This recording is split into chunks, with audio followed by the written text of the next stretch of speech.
We're live. There it is. There it is. Here we are. Welcome to MCU Mondays here on Geek News Now. I am your host, Chris, along with my co-host, Debbie. We are very happy to be here to finally be talking about Hawkeye. We've been talking about Blade. We've been talking about Deadpool. We've been talking about movies outside the MCU. We've been waiting anxiously for the new content to come out. Now it's out. Now we're going to talk about it. Debbie, how are you today? I am great. Excited to talk about Hawkeye. It's going to be a lot of fun. Very much looking forward to hearing what you guys thought of those first two episodes and speculating on what's going to happen next. David, glad to have you with us today. How are you? I'm good. Good. So it's good to be this side of the daisies. Got that right. I assume. I've never tried the other side, but I've not heard anything good about it. And of course, Debbie also works for GNN in the social media team, helping spread the wonderful memes, spread the wonderful news that we've got going on. And David is the leader of the Literary Legion, so he's in charge of all the articles that you find on geeknewsnow.net, the official website of Geek News Now. And our newest member of our expanded team here is right down there below me. That's Jeff of the MCU's Bleeding Edge. Jeff, how are you doing today? Hey, I'm doing outstanding. Really? Because you look cold, almost freezing. Frozen. Hey. I'm sorry. It was too easy of a joke to make. We don't know what's going on with Jeff's camera, but we can hear you. I can only be professional on Tuesdays. Well, yeah, it's unfortunately a Monday here. Just another MCU Monday. I drove him away with that song. Not surprising. It's not the best song. We have a question for Jeff. Oh. First comment. Jeff, what do you think? Oh, all right. Well, I'm sure he's going to be back. He's not abandoning us. I'm sure he's working on his camera.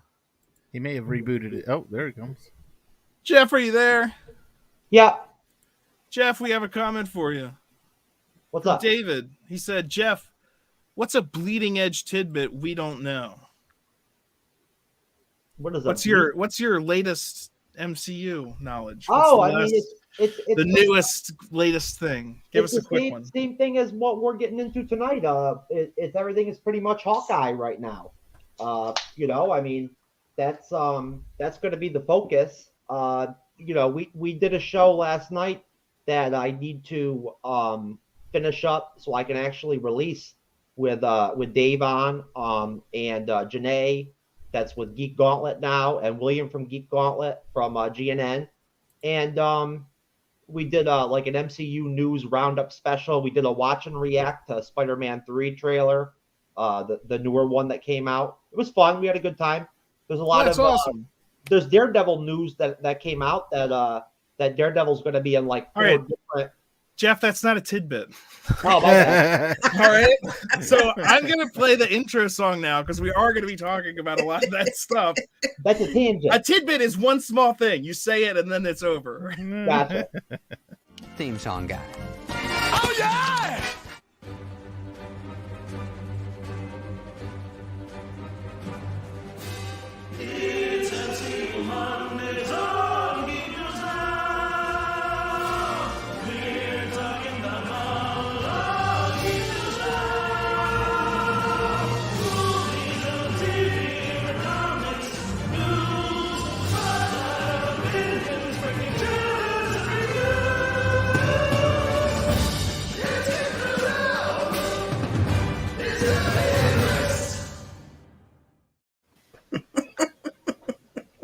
Here we are.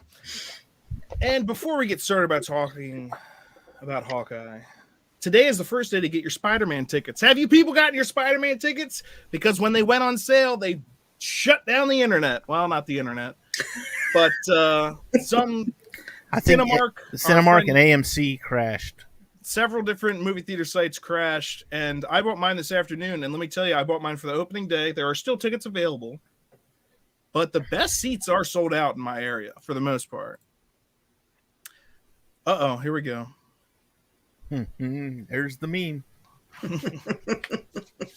Well, it happened today. Of course, there's a meme. Today, It's movie appropriate. It's literally yeah. from the trailer of the movie that people are trying to get tickets for. I was going to say, I was up late last night, and I had people commenting, I think, just within GNN that we're trying to get tickets. We're trying to get tickets. Yes, what an intro. Thank you very much. I make those custom each week. It's normally the same song, which is also I sing, but I do the editing and the graphics work and everything because I'm amazing. Anyway, sorry, you're talking about tickets for, speaking of which, David got 4 tickets at 12:01 a.m. Yeah, I was talking to John Biscardi, who's another member of the GNN team, member of the Geek and I podcast. He said that he couldn't get tickets until 5 a.m. And I think he was trying for some of that. He's actually the one that sent me the Wong meme that I just put up there. He sent me this. He was like, did you get your Spider-Man tickets yet? And like I said, I got them this afternoon. But what about you guys, the other members of this? Debbie, David? I have not gotten mine yet. I live in a real small town, and I don't think it's going to be an issue. I'm not going to go opening night because... Well, you're trying to go opening weekend, right? Yeah, I'll go Saturday. Yeah, Saturday morning, first show. I would try and get them sooner than later because I think this is gonna be because I know, Debbie, I was talking to you before the show started about this, and you were like, well, I didn't have any problems with like Eternals or Shang-Chi. And that's the thing is like Spider-Man is not Eternals and is not Shang-Chi, aka who and what. This is Spider-Man. All right. We got webheads. We got children. This is not just, I mean, Shang-Chi and Eternals are almost like just for MCU diehards. Spider-Man is for like. Spider-Man's like generational. And can I also just mention that Venom has so far done better money-wise than Eternals and Shang-Chi and Black Widow. So if Venom has done better than all those things, I guarantee you Spider-Man. I want Spider-Man. Okay? Like pictures, everything. It's all about Spider-Man. So I'm recommending you get those tickets sooner than later if you want to have decent seats, especially for opening weekend. If we were going like the weekend after, I'd say, yeah, that's going to be easier. But I know we're trying to see it opening weekend, so I'd get those tickets sooner than later. Jeff, did you get yours yet? No, I did not. Not yet? No. But same kind of deal as Debbie. I mean, we're not that small over here where I'm at in Sarasota County, but I don't think I'll have that much of a problem getting tickets when I go. My big thing is, and I think I'm like Debbie on this too, to where I'm gonna go probably Saturday morning, but you know, I take Luke with me to go see these movies, sure. And Luke, I've got my one seat that I really like, you know, down not in the front row, but the couple of rows back, few rows back, right in the center. And Luke is constantly, oh, I want to sit up top. I want to sit up top. You can look down on everything, and I'm like. But we might end up sitting up top for this movie. For the children. Doing it for the youth. It's for the hope children. Of the country. Plus, we can't get another seat anywhere else, so we'll figure it out. David says, I saw people on the West Coast secure tickets around 9 p.m. somehow. I think they were physically walking up to the box office. Well, 12 p.m. Eastern or 12 a.m. Isn't that? That's probably earlier about right. So it was technically 12 if they're Eastern. going by New York. My time is I'm not in New York. I'm actually in Baltimore, but But you know, David, in response to that, in 2015, October of 2015, when the Force Awakens tickets went on sale, that crashed the internet too. And I had already told my wife, I was like, look, I'm not going to stay around because they were supposed to go on sale right after the trailer on Monday Night Football. And I said, I'm not going to stay around for the trailer. I'm just going to go to the theater. I'm going to buy the hard copies from the theater. She said, you're not going to watch the trailer? I'm like, no. One, we're DVRing this game strictly for the trailer, and two, it'll be on YouTube in a couple hours anyway. So I'll see it. I'm not worried about it. HD. Absolutely, yeah. That's another way to do it. We got Adam here from YouTube. I just watched Venom 2. What'd you think? Tell us what you thought. Let us know in the comments, because there's been some different... We talked about that for a while, but there have been some different opinions on that movie. But here's the thing. Whether you liked it or not, it did better than, again, Eternals and Shang-Chi and Black Widow. So this is an ancillary Spider-Man character. Well, it's main because villain. It's because well, Carnage was in it. That's all it was. Everybody wanted to see Carnage. Tom Hardy also. Oh. Tom Hardy, baby. And I think the original Venom, for however many people didn't like it for whatever reasons, a lot of people did like it, and specifically for him. One of my favorite memes is like, I keep waiting for the shower scene, like in typical superhero movies where Tom Hardy takes his clothes off and you get a shirtless scene where he's ripped. But no, it's the whole time he's just constantly freaking out in a dirty hoodie, sweating through it and losing his mind. This is the greatest thing ever. And I was like, yes, setting it apart. Here we go. Oh, there's John. Venom 2 is Wow. the first. Discardy didn't like it. If possible. See, and there's fun you can have with it, but not everyone's going to like everything. What are you going to do? I'm wondering what he's going to think about the new Spider-Man film.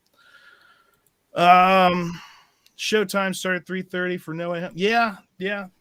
They're changing up the times on that. I remember it used to be the earliest you could ever see it was like a midnight showing. Like that was the soonest. And now I'm not going to be surprised if it's like, hey, you can see it a week early. It releases on next Friday, but here, get your tickets for this Friday. Like, they got it's what they call a preview day now, and usually it's 7:00. Anytime after 7:00, they can start showing it on the Thursday prior to the release. So, and it did away with the whole midnight. I mean, I think the last midnight show I went to was Return of the King. So they've pretty much done away with them, and that was brutal because that was a long movie too. Yeah. So we got Adam, who said, "I thought it was funny. Looking forward to the third installment." Talking about Venom 2. And David said the Venom films are basically junk food, and the MCU's try to be a 3-course meal. They try to be like a 19-course meal. They're like, "Are you watching the movies and the TV shows? Have you seen the one-shots? All right, welcome to the MCU stretch." It's getting kind of ridiculous. I love No Way Home until I get home. That's from the Geek and I podcast, another member of the GNN team. Thank you for tuning in, everyone. So get your Spider-Man tickets. I'm pretty sure they're going to be going, especially if after opening day it's gotten to this point. I wouldn't wait overly long on that, and it's like a holiday thing too. So anyway, Hawkeye, speaking of holiday things, let's talk about this Hawkeye show. Yes, let's. It's the first 2 episodes are out on Disney Plus, the next one releasing this Wednesday, I believe. And I'd like to hear your thoughts on it before I go into Oh God! A tirade? Are you going to do a tirade again? I'm not saying that I will or that I won't. I will be talking for myself. This is an open and shut case, and anybody who can't see that is a savage and an idiot. Okay. It's okay, Chris. I just want to hear your thoughts before I say anything that might. And I don't know if I will. Tell me, Debbie, what do you think? What did you think about the opening? Because we started with that flashback to 2012. We see the inspiration. Yeah, I like that because it gave a little backstory to Kate and why she becomes, kind of obsessed with Hawkeye. So, yeah, I thought that was great, and I did. I liked both episodes. There are some issues here and there, but not enough to deter me. So. David, what'd you think about that opening scene with the Chitauri and the Hawkeye save? Honestly, I sat there and I was watching it, and they kept doing these big pan shots with these big windows in the background, and obviously skyscrapers and whatnot. And at some point, I leaned over at Luke. I was like, "They're about to see the Battle of New York. It's about to boil down to the Chitauri attack right here." And why not? And yeah. And when it's a motivating thing. That would motivate the hell out of me. It was really cool, and I enjoyed it. And I was like, okay, it's from a different perspective. It's like in Endgame when they went to the Battle of New York again, and it was just was the same battle, but from a different set of eyes. Perspective, absolutely. Yeah. Right. Which is neat. I like the way they also connected the direct shots from the movie to like what he was doing. I thought that was cool. And also, I would say this shows immediately, that's the first thing I was watching this scene even before. I was like, look at this freaking apartment, apparently in the middle of New York City. These people are rich. They're loaded. How many chandeliers do you see walking down a spiral staircase in a New York? I was just like, what? So they established right off the bat, rich girl is rich. Jeff, what do you think about that opening scene? Chitauri, the attack on Kate Bishop, losing her father, supposedly.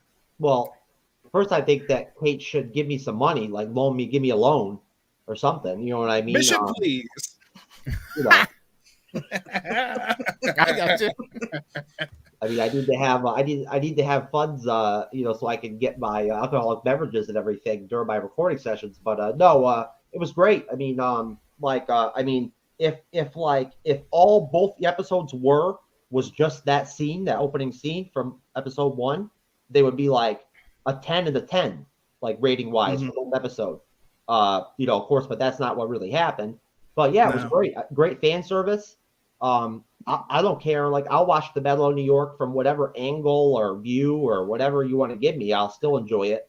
The only one I don't like, I would say, is the one where the Hulk is fake smashing things in that time travel. Mm. You know what I mean? An Endgame where he's like, the time heist. I think it's gratuitous, but smash. I'm just like, no. Show me the real Hulk, not this little caricature. One thing I will say about this whole opening thing was the training montage took place in the credits. We didn't have to watch a training montage. That was cool. It was the credits. I was like, oh, what a perfect place for a montage. That's great. Great credits. Excellent. Hi, Travis. Great credits, as you were saying. Sorry. Yeah, they were good. Saying hi to Travis, but yeah, they were fun. Yeah, they that got through the entire. That showed from this moment, this inciting incident. She saw him. And I've seen some great memes that are like, what if she had seen the Hulk? It's like, I need a bunch of steroids and green paint. It's like, no. She saw Hawkeye, so she said, I need a bow and arrow. But then you see her, and even it's mentioned she brought home another medal, she says to her mom after she does the bell tower thing, which we'll talk about. But she brought home another medal for being like the greatest martial arts person or whatever. So they showed that not only did she just go with a bow and arrow, she's hand-to-hand combat, excels in a lot of these different things, which is probably aided by the fact that, again, her family is rich as God. Gymnastics, too, I think. It was gymnastics. Oh, absolutely. Gymnastics, all because flippity-dippity, punching people in the face. Fencing. She can do it. Oh, yeah, fencing. And that's important. Now, something I didn't enjoy was that later on in the episode, or it may have even been in the second episode, she says, she's talking to Hawkeye, and he says, what qualifies you or whatever. And she said, I've been taking martial arts since I was 5 years old, and this and that. And I was looking at it, and I was going, one, that kid doesn't look like she's 5 years old. That kid looks like she might have started martial arts before that, because it starts at 2012. I think she's 10 because now it's 2024, so she's 22. But if you're rich, you get trained in self-defense because people want to take your money. I guess. Yes, that's not new. I'll give him that. Well, I guess we'll give him that. David's willing to give it to him. Right. I couldn't believe that Dave and William and everybody informed me that Kate Bishop is supposed to be like 22 or 23 years old when you finally get she says she's 22. Yeah. I couldn't believe that. I thought she was like 17 or 18 years old. And that's kind of what Hawkeye says to her as well. When she says I'm 22, when he's like, what are you, 10? And she's like, I'm 22. He's like, same thing. But something else that does too, that basically says that she didn't get blipped either. She didn't go away because she's aged normally. Yeah, they mentioned that, I think, outside of the show. There was an interview where they were like, but yeah, she didn't get blipped away. Which, again, part of the whole first episode is the fact that Ronan, what Jeremy Renner, Hawkeye became when his family was taken away. The whole finding of that and then wearing of that outfit is what draws him into this scenario.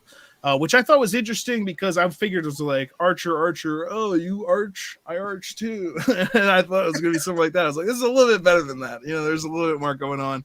But how she got to the thing I thought was hilarious, and we have a comment that goes along with it. But she's talking to her mom. It's after they destroy the bell tower, or she destroys it, and they're just like, we're rich, so we're gonna have to pay for a bell tower. And that's kind of like a side thing for them. I was just like, they are so rich. That's not she just destroyed that. And me and my brothers were watching this because my brothers were home for like holidays, and we're like, this is just like, you're done, you're out. And then she goes home, it's like, so I have to pay for a bell tower too. We were just like, oh, she is so rich. She's that rich where you just do whatever and you're like, well, I'm rich, so I'll just pay for it. It's like the Bruce Wayne scene where he says, I'm buying the hotel. Yeah. Well, I think I could swim in the pool. After all, I just bought the hotel. It's like, rich, I can do whatever I want. But so her mom, when she's mentioning that, is like, how you can start making it up to me? Go put on the red dress in your room and meet me at this gala event we're going to. And so I guess she's pissed at her mom because like she's now dating this guy and she didn't know about it, but she shows up in a black tuxedo. A black tuxedo, which just happens to be the exact same as the waiter's outfit. When that happened, when the waiter's wearing the exact same thing, I was just like, oh, well, that's certainly convenient as all get out. It's not even like you changed to sneak in. It was just like, nope, to piss off my mom, I didn't wear a red dress. In fact, I wore a tuxedo, a black tuxedo that you wouldn't think of being a waiter's outfit, but it actually is at this place for whatever reason. What was the line? Oh, well, that's just lazy writing. That's just lazy writing. I have too many clips. There's no way I'm going to find that in time. Power dampening collar. Shuts down all mutant abilities. Can't get it off unless you've got a grenade. Huh. Could have used one of those in the first act. They keep a monster in the basement, right next to a huge steaming bowl of foreshadowing. This guy, Cable, he's very short, 5'11", not like in the comics. And if we succeed, we all go home early. So you use a device to slide through time. I got 2 charges, one to get me here, one to get me home. Well, that's just lazy writing. That, yes, sir. I need to isolate that last clip. But yes, that is some lazy. The whole waiter thing. I was watching the thing and I was like, "You're telling me?" Okay, come on. So you just have. That's one of the things. Like, okay, I'll ignore that to get through the rest of this episode. But what'd you think of that whole bit where there's a? It's like a crime turducken. Because there's an illegal auction going on that gets raided by Russian bandits, and meanwhile she's spying on them, and the waiters give her trouble. It's like, you're rich. Tell them what to do. How do you not know how waiters work? You've been rich the entire time. It's not like you're new to this. Like, throw your weight around, for crying out loud. You're rich. Why are you acting like you? I don't know, but. Then she starts fighting, blah, blah, blah. Pizza dog. There's a dog. Pizza dog. It's a dog that eats pizza. Don't feed pizza to your dog. This is a TV show, and that's not real life. All right. So I don't know about anybody else, but I think the mom is like sketchy as hell. They keep putting her in red. That's a bad guy. Maroon. That's I'm a bad guy. Student of color theory. Now they could be trying to pull a fast one on us, and it could be something else. Oh, it's the boner alert. Here it comes. That's not a. I mean, look out. Yo, my dog would just straight steal your pizza or take it from you. Like, he's not very polite. So.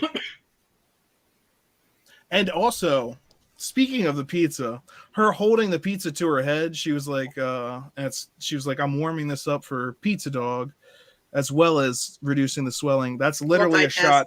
Yeah, that's literally a shot from the comics, is her holding pizza against her head. The comics that this entire show pretty much is based off of. And she looks really a lot like the comic character as well. So I think they did a great job casting.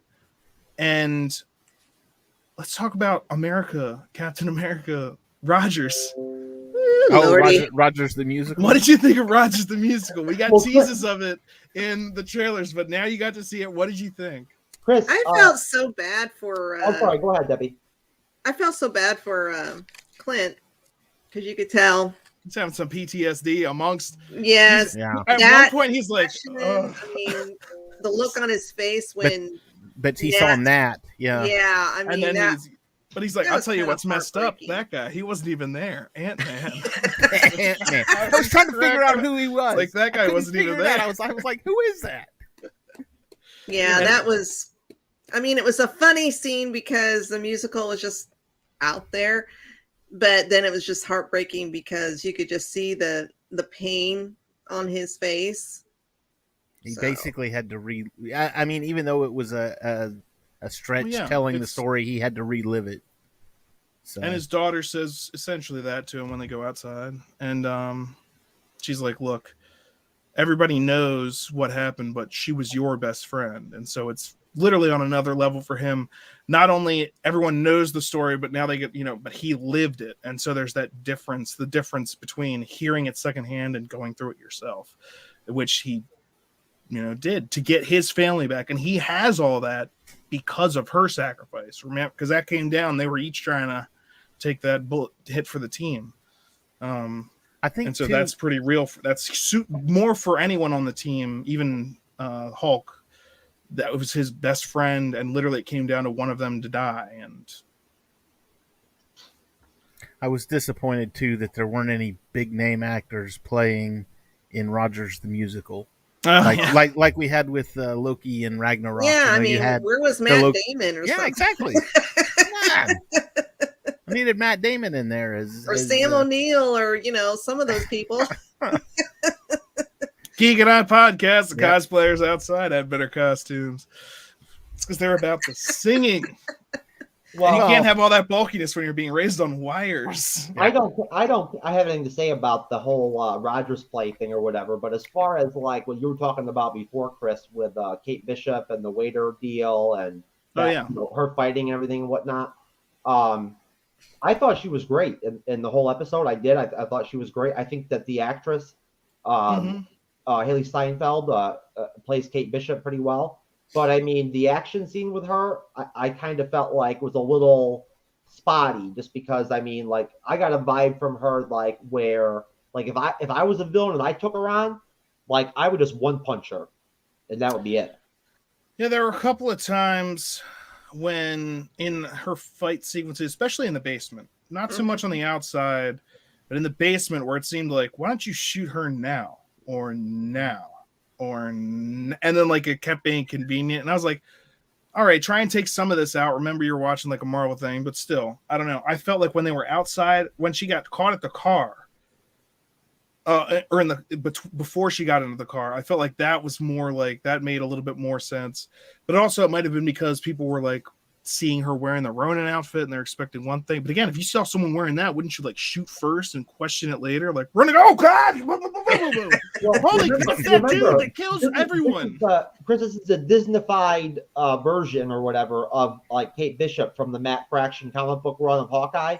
So this isn't like we talked about this last night too. This isn't as graphic or like dark or adult. I'm actually thinking that it might get more so as we go on, because these are the first two episodes. And another thing I wanted to mention, and I'm going to play our opening theme again just so you can see some of the shots that I'm talking about. But a lot of the things we're having fun with here is Hawkeye himself, his reaction to the things that he's going through. So let's take another look at our opening theme. Theme song guy. Oh, yeah!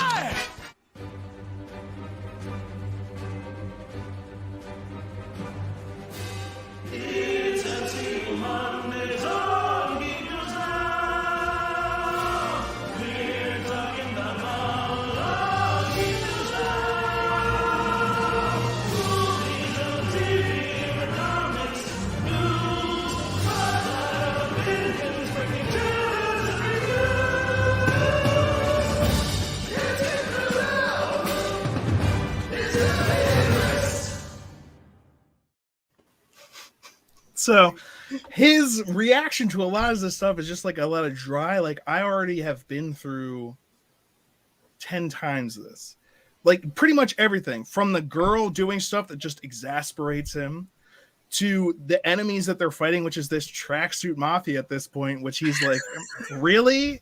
Even she's like, isn't that a bit on the nose? Like, it's kind of like a joke almost. But I think that was for the first 2 episodes to get us these 2 characters together and to get us embroiled in this conflict. But I think there's bigger players that are about to be introduced. I guess we'll talk about it now. At the end of the 2nd episode, I think we had Echo. And Echo is a primarily Daredevil sidekick type.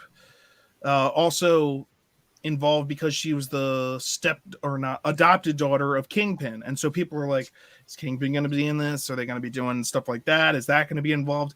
And as we know of the Kingpin, this is a big time villain's villain. This is no tracksuit mafia. Maybe that's one of, but he is also like considered usually a crime lord. Like he's lording over the different crime syndicates or whatever. So he could very well have a hand in this, but he's like the top of the food chain. But so what do you guys think on all that stuff? So on now Echo, on the possibility of it getting darker. What do you think? Well, the tracksuit mafia, if I'm not mistaken, Russian, yeah? Mm-hmm. So that ties in with Yelena, Black Widow's sister. Black Widow's sister. So I'm looking at it going, well, maybe this brings her in, because they're Russian and she's Russian and everybody's Russian, and we'll figure it out. Also, he's saying greatest theme song ever, partly because he wrote the words for it. I said I want to do the Marvel theme song, but I just want to sing along to it. I want to add words to it. And he's like, how's this? And then we had an original one. Then I was like, let's make it less specific so I don't have to record a new one every week. And then that's the one we've got now. And I think he's the writer, I'm the singer. I saw another Vincent D'Onofrio article today, another new one about the Hawkeye series and about him. I would love that. If they did that, that would be my Christmas present. I think it makes a lot of sense. If they're going to do Echo, then it makes sense to do Kingpin. I mean, it just, there's the connection there is so give the people what they want. He was great in the Daredevil series. Yeah. And I think, David, you said it last week, but he's great in everything. Of course. It's Vincent D'Onofrio. So, yeah, he's great. Of course he was. I watched Full Metal Jacket the other day just because Vincent D'Onofrio. Oh, man. Love that movie. And she's actually more of like an Elektra or like a Typhoid Mary than like anything. She's kind of like a love interest / villain to Daredevil. Mm-hmm. Right. And so we're going to see if any of these things start to intersect. We know that Yelena is set to make an appearance at some point.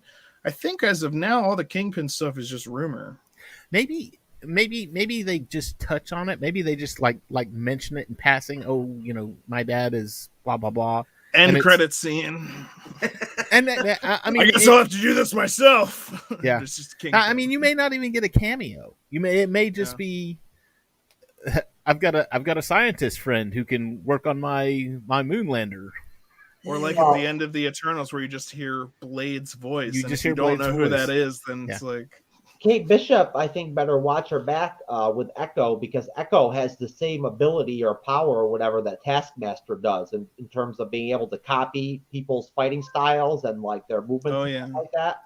So I mean, she looks pretty badass to begin with. She's got that Taskmaster deal going on. I think she could probably stomp Kate Bishop one-on-one. And Kate Bishop is very much someone who, while she has won all these awards, she's not really been tested like a real life on the line type test. You know what I mean? She's got skills, but she hasn't been forced to make hard decisions, which... She hasn't been forced to make hard decisions, and she hasn't been put in any situations that are endangering to her. I mean, you had if you remember back to Age of Ultron, when he said, "Hey, look, if you go out there, you're an Avenger, and you've got to." He was talking to Scarlet Witch, and saying, "Hey, look, you gotta step up and you gotta do this." But she hasn't hit that level yet. I don't think she wants a floating island. Yeah. We're fighting robots. I've got a bow and arrow. None of this makes sense. Well, they really in the comics. Another thing, and again, I know they can't just adopt exactly what happened in the comic books. I get that, but in the comics, her archery skills are like a major thing to where she always has her bow and arrow, and like when she fights people or whatever, she's in danger. She's looking to like shoot people with the bow and arrow. Like that's her deal. So hopefully we'll see more of that.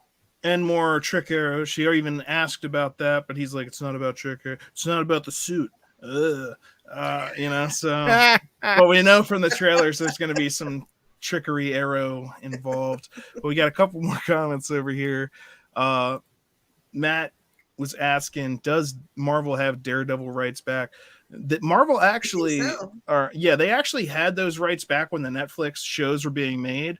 The thing was, Disney Plus was at that point kind of like an idea that they were forming, and so they were making money off of the next Netflix shows. Then they came up with Disney Plus. They're actually launching this thing. That's why all the Netflix shows, all of them, got shut down, is because they're saying, hey, if we're going to have something we own be on a streaming service, it's going to be on our streaming service. Now they can't get the Netflix ones back because those were produced by Netflix. Netflix is going to maintain those ownership properties. Yeah. But now, yes, Disney, Marvel can do whatever they want in these shows with Daredevil, with Kingpin, with the mutants. That's why we're getting the Mutant 97 continuation of the X-Men show from X-Men the 90s. Yeah, obviously. It's self-explanatory. But yeah, that's coming back. So we're all assuming, we're also going to be seeing them being introduced to the MCU. That is the X-Men, mutants, and also the Fantastic Four. Phase 4, we've seen the 4. I mean, it's happening. Just Spider-Man laying on the roof with his leg in the shape of a 4. They're coming. Gotta be. They're coming through. I don't know how to stop them. You might know the guy I'm thinking of, but when they had Marvel Television going, that was when they had that different guy running the whole Marvel Studios TV wing, and then Kevin Feige took over after Disney. And that has a bit to do with it as well, because Feige definitely has that. He wants it to be that connective tissue that someone else was talking about. That's why David said connective tissue with the films is what make these shows work. Yeah. Kevin Feige is very, very much a fan and involved in making everything kind of come together. And so, obviously, when you're launching a new streaming service and you want to draw people to it, you want to have the exclusive content. So you want to be the only place where they can get Daredevil. And now it's been a little bit of time. People want more Daredevil. People want more Kingpin. People want more of these things. And the actors want to come back to those roles. And Disney's like, cash cow. And hey, when you give us the Eternals and it's a goddamn bomb, then like at that point we need something else. I mean, you got to give us Daredevil or something. Yeah, and if you do give us Vincent D'Onofrio as Kingpin, people are just going to be like, shut up and take my money. Hell yeah. Right. And yeah. Boom, baby. I'll pay Marvel Studios to actually make sure that they do the next Daredevil show just like the Netflix one. I don't want any Disney rated bullshit. I don't know if you have enough money to make sure that happens, because that's another question that I have and I've been wondering about. We've been talking about it here on this show the past couple of weeks because we were talking about Deadpool. We were talking about Logan. We were talking about Deadpool 2, the R-rated Fox films, but then Fox is now bought out by Disney. We were talking about Blade 2, and Blade 3, R-rated films. And now these are all characters that Disney now has under its umbrella, and a lot of them are coming back into the fold. We know Deadpool is coming back. We know that Blade is being introduced. But are we going to see these characters as we saw them in those other things? And probably not, because... Can't tell you. They'll kill me. Kill you, motherfucker. I'll kill you. I'll just enjoy it better. Like, do you see Disney doing that? Like, I don't see...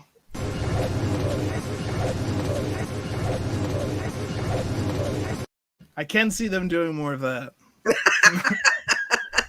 I'm concerned. I mean, I am. I'm worried about the Moon Knight series. I'm not trying to like jump topics, but I'm a little worried about the Moon Knight series. After seeing the little bit of trailer stuff they showed us with the Disney Plus Day event and everything, I'm a little worried about how well the show is gonna end up. You know, I don't want to get too off topic because let's stick mostly to Hawkeye. And that was a teaser.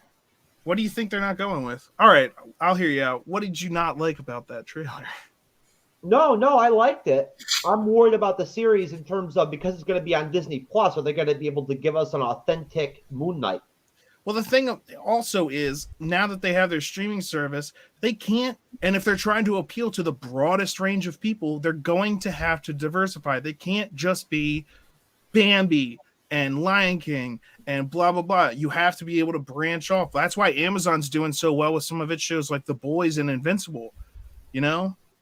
And so and Disney wants to be able to compete with that. I think they're going to branch out into some of this darker stuff. I hope so. I thought at some point they had mentioned, and maybe this is just in the UK as far as Disney Plus goes. It's like I want to say it's like Disney Plus Star. It's a different section of Disney Plus to where that's where the R-rated content is. I've heard people from Europe. They tell me all about that before in the past that they have that.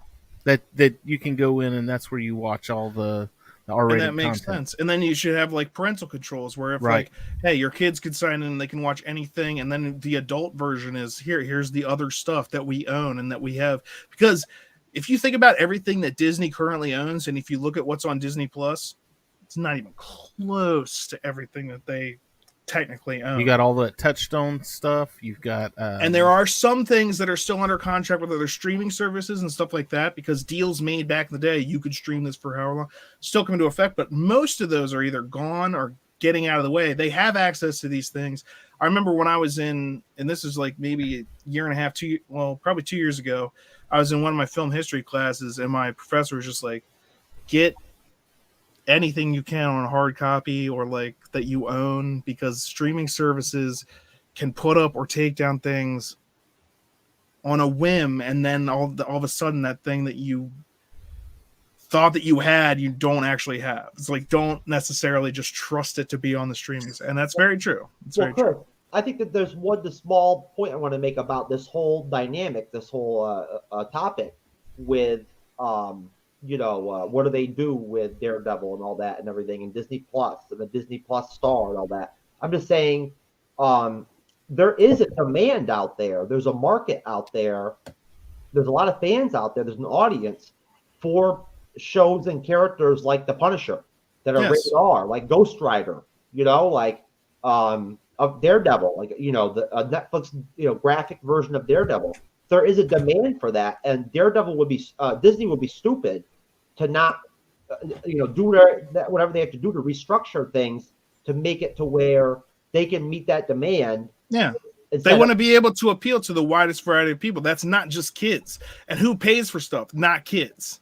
Their parents. So what's the best deal? Hey, I can buy stuff for my kids and for myself at the same time. Disney Plus. Whoa, Well, Disney Plus X. I don't even know what that is. Disney X. Debbie would be happy because then we would get shirtless Ryan Reynolds 24/7. Yeah. I would not complain. It's just a screensaver. He dances across the screen every once in a while. And so, like Jeff, you were just saying, Matt agrees. I want some Luke Cage and Punisher too. They can keep Jessica Jones and Iron Fist. I like Jessica Jones. I like Jessica Jones. Yeah. But hey, everyone's got their own preferences. But the thing is, those are a lot of darker shows.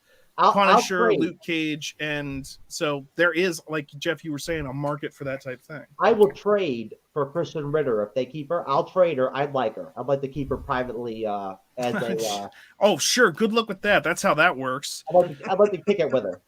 Geek and I said, where does Hawkeye fall in the timeline? Now, it's my understanding that it's 2 years after Endgame. So it's 2 years after Endgame. 2024. 2000. So No Way Home happens directly after Far From Home. Picks up exactly where Far From Home left off. Isn't that 23 or 24? I think that was 23. So Phase 4 timeline's a mess.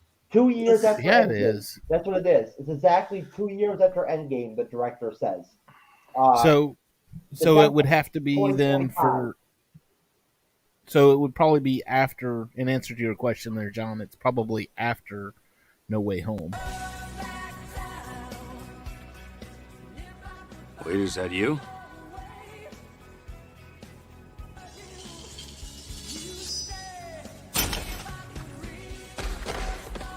Hey, it's me.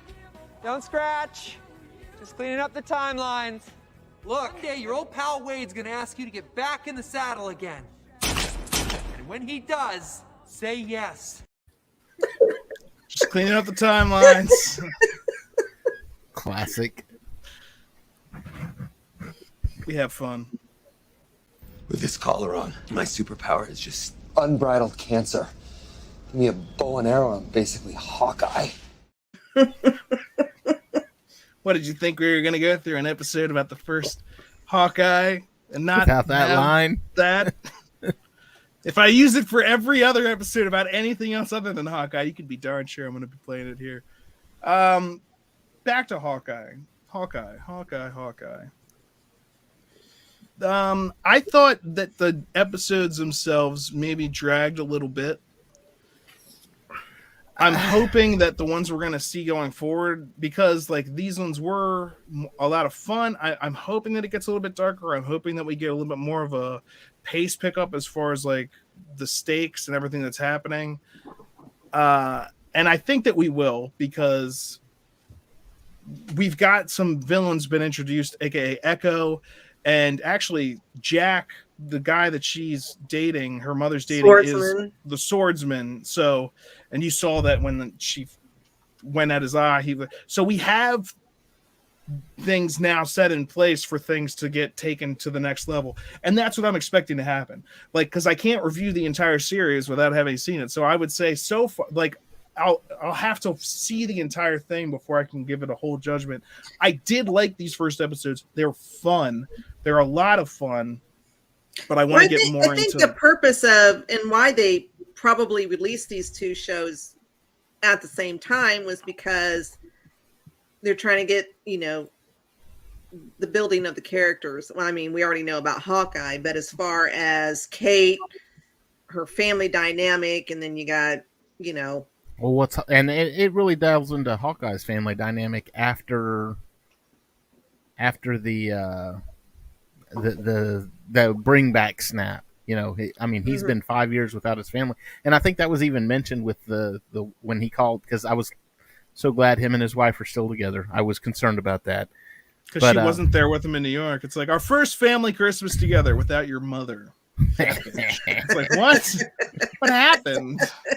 Why aren't they all together? I'm actually wondering if there's a reason for that too, but she seems completely supportive. But go on, Dan. Yeah, she seemed supportive, and and she said, this is your time to spend time with your kids. This is time for you to reconnect with your kids, kind of thing. So the underwhelming Hawkeye. I was feeling stretching. I like, again, him. I like Hawkeye because the show's called Hawkeye. It's not Hawkeye Jr. or Miss Hawkeye or Little Miss Hawkeye or whatever the heck the next girl's supposed to be. I don't know what her name is. I know she's Kate Bishop. I don't know. Does she have I don't know. But this is called Hawkeye. So I've been watching Hawkeye, and Jeremy Renner has been as much fun in this character. I really enjoy, because like he was already getting like I'm too old for this shit. He was getting that in like Age of Ultron. Ever since then, he's been like, oh my God. And so now he's just like so far past. They've got him LARPing for stuff. He's like, he's retired. He's come back. He's retired. He's come back. And he's taking a piss while he's skipping half of the musical that's literally about stuff that he did. And he's looking down and looking at the bathroom scrawl. It says Thanos was right. And he's just like, and then the guy tried. The guy wanted to get a. Can I get a selfie? Yeah. I don't think now's the appropriate time. Then he's washing his hands. Is now the appropriate time? Yeah. I was trying to be polite, dude. I would have killed to see that guy like hung up by a wedgie or something in the bathroom as he just like walked out. Like just give it. Nah, but he's like past that too. You know, like that's not even worth his kind of time. And frankly, that's why the whole Ronin suit is really what ignited it for him. Because does his family know about that? Is one of my questions. Like, They have to. Why would you say that? Why do they have to? I would think they would, because I mean, I don't see. It's completely different than they have to. No, I mean, no, I don't know how they'd be able to. I don't know how he'd be able to hide it. No one knew he was Ronin. No one knew he was. They were snapped when he was Ronin. They didn't even know, even in the show. They're like, who's Ronin? We don't know. So no one knows it was Hawkeye, except even in Endgame, Black Widow was trying to deny that it was him, but only the Avengers knew. They were like, you know, and it was her talking to War Machine. Yeah, Rhodey. And he's like, you know who it is. And then he killed everyone in that one scene where he's fighting the Yakuza or whatever. And she brings him back into, and no one knows that he's Ronin. So I don't know that his family does know that about him. No, you could be right. I mean, you could be right. I guess I just always assumed that, like, the stuff he was doing was so out there. Well, that was why they were all gone as well. Like, the reason he was doing that is because they were erased. And so they came back. Yeah. Obviously, he was past that. And so that's all something he was trying to put behind. Like, so that's all part of the story as well. I'm really interested to see if it's going to come back, that like that gets out, and then how is his family going to react to that, or if that's even going to be a thing. I don't know. I think it would be a compelling plot point, but if they did flashbacks or something like that with him as Ronin, that would be cool. I'd like that. I'd be down to see that too. They kind of tease the suit and everything, and then I kind of it's been stolen too, because when he got the suit back and he was talking to his wife, she said something about, did you take care of the wardrobe situation? So she must have known about the suit. So that's because so he might have told her, but maybe the kids don't know. I would think so. And when they see it on TV, they're like, a ninja just did this, not like, hey, Dad, someone's wearing your murder suit. Why weren't you keeping track of that? No, you can't say murder on Disney Plus. You're not a live suit. You're not a live suit. How did you? Here's a question: how do these things keep falling into bad guys? This is wreckage from the Avengers compound. It's like, damn, these civilian contractors that we send in, or government or any contract, anyone that we send in, it just gets onto the black market. Like next didn't they? There was also a Triceratops. Yeah, well, they did. That's the whole Vulture thing. Was like, they're just like, you know what? We're just gonna steal shit then. How do you like me now? I'm surprised that Hawkeye's wife wasn't like, hey man, you should keep that suit for like private time. You know what I mean? Like, you're all leather. We'll put a zipper on the mask, and it's going to be. I'll be your heroine. Yeah, look out. I don't know. So, what did you guys? Why do you think the? I assume it was Tony's watch. Why do you think that was so important? What does the watch have to do with things? Well, did it have nanotech or something, or? I think it's something like that. Like, it's from the Avengers compound. Like, it's got to have something like Edith or something attached to it that a supervillain could make use of. Or it could be absolutely nothing at all. Something in there just to throw you off. Yep. Like, that never happens. Yeah. But, all the time. And it was interesting, too. I thought about this because I'm fairly certain we've had this discussion before about right next to a huge steaming bowl of foreshadowing, where how do superheroes, how do they get paid? If you're part of the Avengers, how do you make money? If you're not Tony Stark or not being paid by Tony Stark, right? But it was interesting. He just goes into restaurants and stuff, and they're like, "Oh, you saved our city. We got meals on us." It's like, okay, he's eating for free.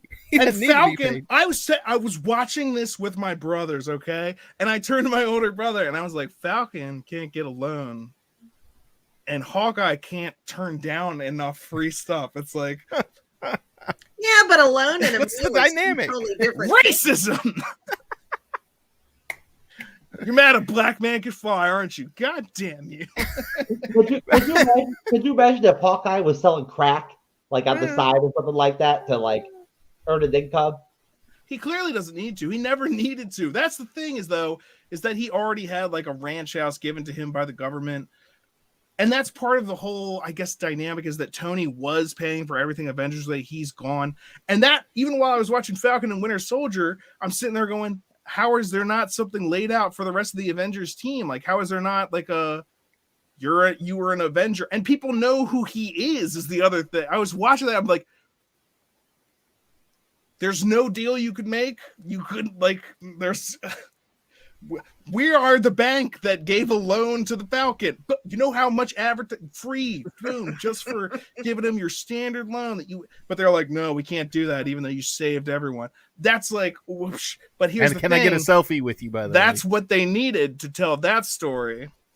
And what they needed for this story was something different. So the writers were like, let's write something different. But either that or they weren't as impressed because, I mean, we're talking Louisiana. That didn't happen there. It happened again. It did. You saved our city. You saved us. A lot of people do feel that. So there's that personal aspect as well. Absolutely. Yeah, you saved New York, and he's one of the involved. He's one of the like 5. And who's left? Him and Hulk and Banner. Yeah. Maybe like we don't know. When Thor's running around somewhere. Well, he's running around with Fat Thor is as Guardians of the Galaxy ain't out there. Who knows what? Hey, I like Fat Thor. There's finally a cosplay I can pull off. All I gotta do is walk around in a bathrobe with a blonde wig on, and just scream out, "Screw you, New Master 69." Well, I'm predicting, Chris, that I think I could be out there on this. I don't know. This is totally just my opinion. I have a feeling that they're going to go ahead and throw in a bunch of different characters to fill out the rest of the series. I think beyond Yelena Belova, we will probably get the Kingpin. Like, who knows? Maybe we'll get Matt Murdock. Like, I think they're going to throw some different characters into the show to kind of fill it out. We'll see. You never know. I would be very much excited to see that again. If we had something like that, it would very much be a shut up and take my money. Like, that's what people want. But a lot of people like to make rumors based on what they know people want, and that's not. Yeah. And we saw things like that happen for a lot for WandaVision, especially, and Loki. And I keep, as much as I enjoy fan theories and rumors and stuff like that, I enjoy them, but I hate to say we're going to be seeing it because Mephisto confirmed, it's. Where's Mephisto, Debbie? Come on. He's coming, damn it. Give it time. And then they're going to play a series of clips from every episode where you can see him in the background where they zoom in. It's just like, he's a fly. And then they'll come out with the story and say, oh, well, he's always been there. You just. Hey, buddy. Didn't expect to see you here. Look, it's me. I'm here to deal with it. Let's move on. Mephisto confirmed. Mephisto. And he will have been everywhere, too. In fact, that little kid in Iron Man 2, that's not Peter Parker. That's Mephisto. So the future's a bunch of bullshit? I don't know what y'all think about it, but this version of Kate Bishop, at least that we have right now, unless there's like some serious elevation of her game, she does not need to be an Avenger at any time soon. Well, she's a young Avenger. She's going to be part of that team of Wiccan and Speed and the introduced in WandaVision, and we've got She-Hulk coming up, which we're going to be introducing. I think there's another. You got White Vision. Don't forget White Vision. Mm-hmm. Of course, who could forget him? Kind of racist, Vision, but it's White Vision. It's kind of racist, but pop up in something. It's good call, Dave. He's got to come around at some point. He flew somewhere. Maybe he'll fly back. He went north to his Fortress of Solitude. Oops, that was the wrong one. I'm not saying that from the ashes of captivity never has a greater Phoenix metaphor been personified in human history. Sat down and watched that one the other day. It's so good. Iron Man 2. The White Vision deal where he took off was kind of like this chick I met off Tinder the other day. Like, same thing. I mean, my reaction to her. You just took off. Oh, I was out. So you guys had a fight in midair when you shot lasers at each other. Then you engaged in a philosophical debate. Then you exchanged digital data through sticking your fingers in each other's brains. And then after that, you were like, all right, I'm out of here. Nah, she was just rough looking. Just rough. Oh, okay, so it's like the same thing. Thor, what do you know?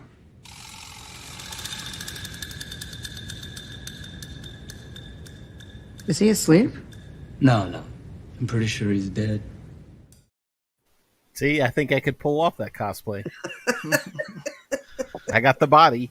All right. Does anyone have anything else a little bit more on Hawkeye? I have my little bitch complaint. Uh-oh. Here it comes. Bring out your little bitch then, and let's hear it. I'm being petty, but the scene, episode 2, where she's texting, she hits like 4 or 5 buttons, and there's like 3 sentences, and I was like, "What the hell?" I had to go back to make with gloves on. We were all just like, "No, that was done in post." All right, no one can do that with gloves on. I was Debbie, like, "Come on!" You're absolutely correct. It was aggravating. I was just like, I was going to ignore it, but then my brother actually said the exact same thing. He was like, "What the hell was that?" he went, "What kind of phone is that?" And I was like, "That was done in post." I felt like there was a drop off between episode 1 and episode 2. I'm not saying it was massive, but there was a drop off in terms of how good the different episodes were. So I'm very much interested to see how episode 3 ends up coming out. What it ends up being like, just in terms of the flow of the series from episode to episode. Like what kind of flow direction we get once we get past episode 3. And I'm really excited. I have to be excited as a Marvel Studios fan to see what we get from Echo. That was crazy timing because I just started to hear an echo. I was gonna say I hear the echo too.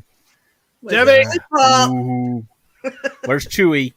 Where's the cat? He's on my lap, causing trouble. Anyway, yeah, I would agree with what Jeff just said. Actually, it was crazy that timing, that echo. But yeah, I think the way I kind of looked at it is like they released episode 1 and 2 at the same time. That's kind of like basically I consider them one long intro to the series. So that's why I'm giving that, as you described it, like kind of like a downturn or whatever in the second episode. I'm just kind of considering that part of the first one and hoping that the next episodes will be as self-contained or have enough on their own.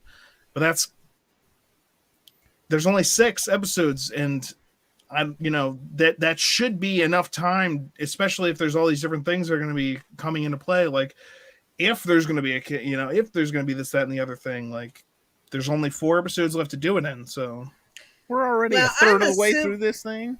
I'm assuming that this is going to end. Well, this will end with Mephisto. This will end with him making it home for Christmas. So the next 4 or well, yeah, I mean they've mentioned every episode that it's like there's 6 days till Christmas. Well, you got 5 days left. Blah, blah, blah. I'll make it home for Christmas. So yeah, that's definitely the ticking clock of this whole thing. Is will Hawkeye make it home for Christmas? Season 2 of Hawkeye, it will be Kate Bishop as Hawkeye. There'll be no more Clint Barton. Well, we'll see about that. Because he's also, because they've talked about doing a Young Avengers thing, and he's talked about being interested in coming back as sort of a mentor role now that he again is one of the only original Avengers left. And so it's, feasible that yes, he could be teaching while not necessarily going out and doing the things. Kind of like Iron Man in Spider-Man Homecoming. But for like a group or, more of that type of thing. It's possible, but no, you're right. We're not going to be seeing, and that's why I wanted to watch this Hawkeye for Hawkeye, because I'm like, he didn't even get a movie. He's getting this, and this is more about his protege or whatever than even him. So, but you know what though? Oh, go ahead, Dave. I was gonna say, you know what though? He's getting a series, but if it's 6 1-hour shows or close to an hour shows, I mean, that's bigger than any movie. It is. He's been all the other ones. And you know what? I get it if Hawkeye's not your favorite Avenger or like your favorite character or whatever. But I don't understand like William from Geek Gauntlet hates Hawkeye. Like thinks Hawkeye's like a garbage character and everything and whatnot. I just don't get it because I've got mad love for Hawkeye. Like he's one of the original 6 Avengers. If man. everyone thought the exact same thing, the world would suck. We wouldn't have anything to talk about. You know what I think? Yes, I do. I think the exact same thing. But everybody should have some love for Hawkeye. No. How can you say that? You're literally saying everyone has to like the same thing I do because I like it. Oh, that means that's just going to make people not like it. That just means, okay, Chris is a fan of Star Wars. That means he has to like The Last Jedi. And we know that that's not true. And I think he's frozen again. No. Oh, okay. Frozen with rage.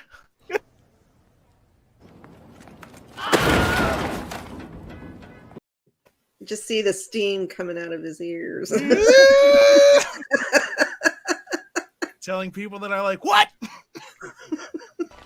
Oh, that's not right. No. Are you kidding me? This baby is off the charts. Why? Oh, a sarcasm detector. Well, that's a really useful invention.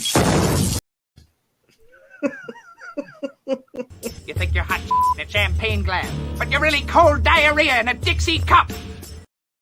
All right. That's up. I feel like I've expressed what I wanted to express there. And anything else on Hawkeye before we continue? The general wrap up is enjoyable, but not mind blowing. Seasonally fun. We're looking forward to the possibility of some things getting better along the way. I think we've done a lot of setting up in these first 2 episodes. I'm ready to see some things get knocked down. We've got it's interesting that you had Wanda and very mystical and even touched on the multiverse just a little bit. Then you had Falcon and the Winter Soldier, and that was just a slam bang woohoo where that was an action movie. And then you had Loki, and again mystical and multiverse, and now Hawkeye is setting up to be the next.